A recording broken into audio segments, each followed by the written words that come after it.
आहा हा काय मोदक दिसतोय. तर चला नमस्कार सर्वांना. भाजी फटाका यूट्यूब चॅनलमध्ये आपले सहर्ष स्वागत आहे. आपण बघणार आहोत आज मोदक.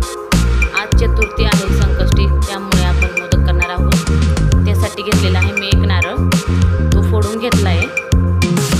आणि साहित्य घेतलेलं आहे 1 वाटी गूळ, तीळ, विलायची पावडर आणि किसलेला नारळ ओला. आता आपण गॅसवर कढई ठेवलेली आहे. 2 चम्मच तूप घालून घेतलंय त्यात.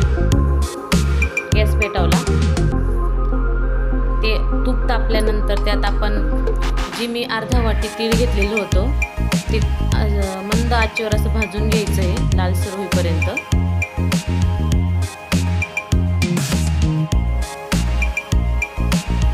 कमी गॅसवरतीच भाजायचं ते.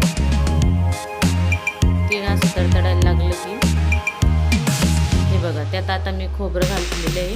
ओला नारळाचा पीस केलेला होता तो, आणि 1 वाटी गूळ घातलेला होता तो घातलेला आहे. आणि आता चांगलं परतवून घ्यायचं.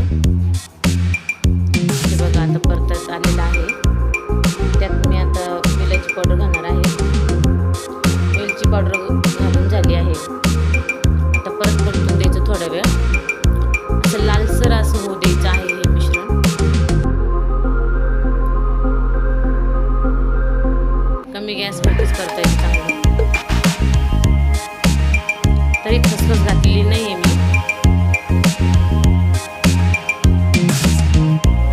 हे बघा झालेलं आहे आपलं सारण तयार मोदकाचं. मोदकाचं सारण थंड होईपर्यंत आपण आता कणिक मळून घेऊया. 2 वाटी मी इथं गव्हाचं पीठ घेतलेलं आहे. पीठ मळून घेऊया. तर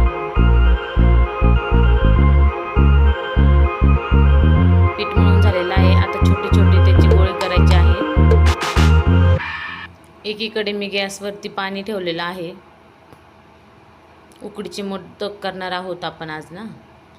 हे बघा मी पातेल्यात पाणी ठेवलेलं आहे. त्यात थोडंसं तेल घालून घ्यायचं. त्यावर चाळण ठेवलेली आहे. चाळणीला पण तेल लावून घ्यायचं आहे थोडंसं.